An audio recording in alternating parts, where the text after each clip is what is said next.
Okay, my next guest is one of Ireland's most successful comedians and podcasters who, in a world of war, famine and global warming, has written a guide to quite possibly the biggest threat to planet Earth today, the gobshite. Apparently, they're everywhere, and he tells me that one of them could even be hosting this show tonight. Please welcome Jarlath Regan!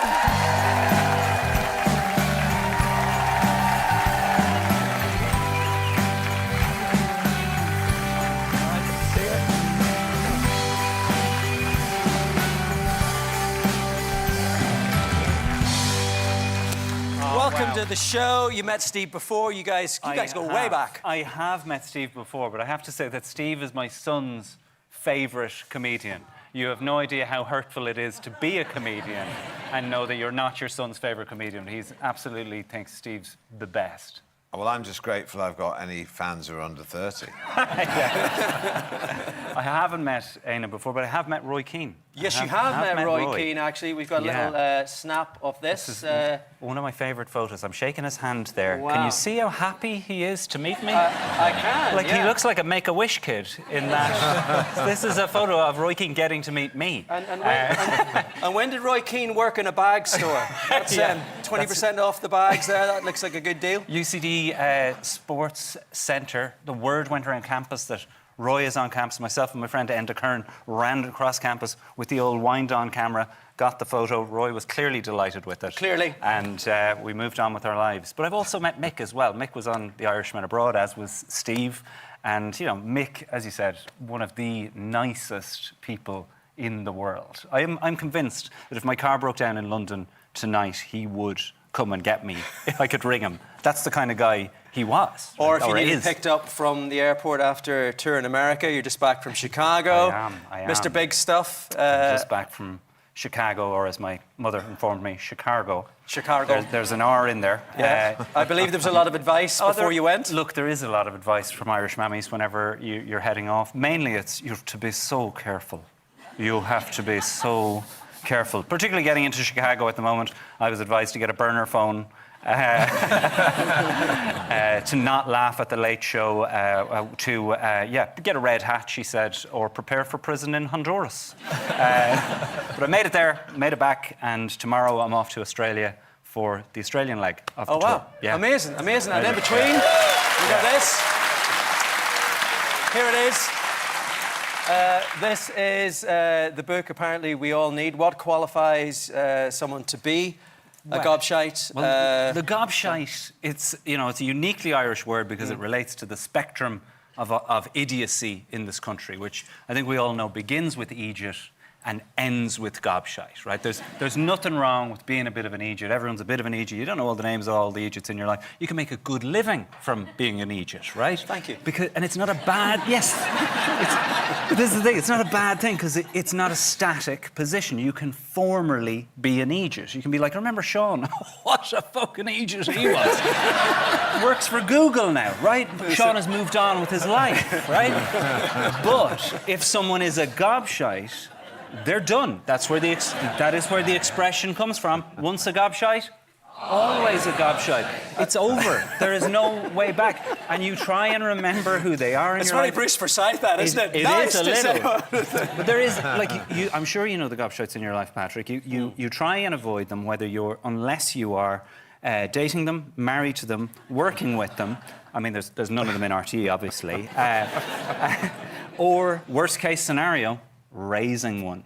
Right, and that's when an intake of breath in the audience there, because that is really the fear of every parent. You wake up bolt upright in bed at night and go, oh my God, am I raising a gobshite?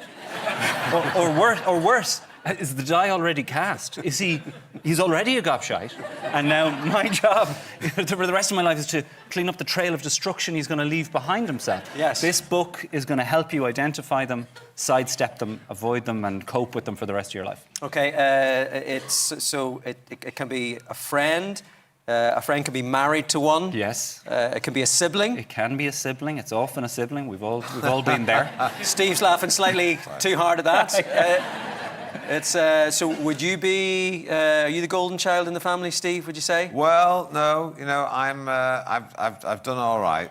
But there's as my You're father not our said- Brendan. There's no way. There's no way you're the golden child in your family. You wouldn't have gone into entertainment. No, my mother cuts me down to size. I mean, all the time. So I don't get too big for my boots, which is another thing you're not supposed to do. In fact, the other day she said, did Dave Baddiel and Frank Skinner come to see your show?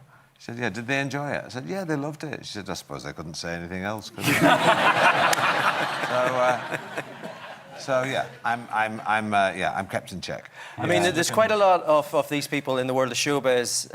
Aina, have you encountered any gobshites on your travels? I'm sweating here because I'm doing the arithmetic through my brothers, and I'm looking at my brother in the audience going, he's looking at me going, I'm the gobshite. Like I can see it in his face right now, being like, yeah. Well, it's very easy to spot them, right? There's red flags everywhere, right? You'll know the person when I say this to you. Is this person, if you're worried somebody is a gobshite, you have to ask yourself, are people regularly angry at this person for reasons they find hard to understand? Are you regularly explaining why everybody's angry at them? Do they use the phrase, how was I supposed to know that? Quite a lot, right? And this is the acid test. Before family functions, before the guests arrive, does somebody pull them aside and say, don't you open your mouth this time? That's red zone. You need to be And if careful you have a there. friend who's in a relationship with one, how do we... Oh, well, look, Tina, How my can we wife, tell? obviously read the Gobshite guidebook and started spotting things in it, going, yeah, but Jar, you did that. And I was like, yeah, no, a lot of this does come from my own personal experience, because a lot of women watching this now are going to be, hold on, I've always concerned that my husband Because they're mostly was-" men. They're mostly men. I would Yeah. say eight out of 10 gobshites are male. I think it's because they learn slow, right? They learn slow. Like, I think, lads, we can all admit that. It took me... This isn't looking great here. for No. This, line-up. Yeah, but like, you know, it would take a while to take things in. Certainly in my marriage, it took me 10 years to learn that when she was saying we, she meant you. She said, we really need to keep this house a lot tidier. She's saying, you're a messy fecker, sort yourself out. It took me 10 years to realise that when she's criticising herself, don't join in. Right? If she's criticising you, get on board, right? But most of all, I learned after 10 years that if attempting to pick up your wife, never make any sound of any sort. No noise is acceptable, not even a little, nothing, right? Absolutely nothing. I mean, these are things that can reveal you. I learned these men are in a state of flux. We're all trying to move through it. And I can feel, by the way, your eyes are locked on me like Roy Keane. You're like, Yes. right, I'm working on this. I mean, I am trying to ignore it, Jarlath. I'm not going to lie. I mean, you're playing Chicago, you're playing Australia. Is the gobshite a kind of an Irish phenomenon, or are they having a moment globally, would you say? Wow, what would you say? I mean, they're being incredibly successful at the moment, gobshites. They're rising to power across the world. I mean, yeah.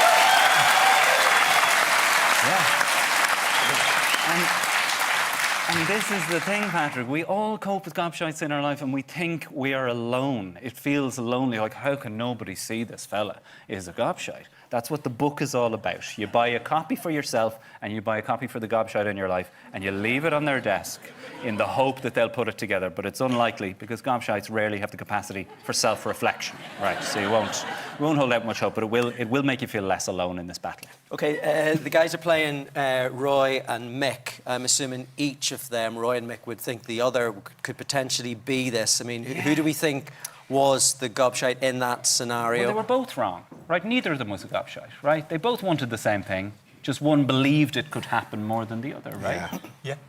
It, Yeah. I feel like I just got the Roy response there. Yeah. You can see with the body language here, the lads are reverting to type.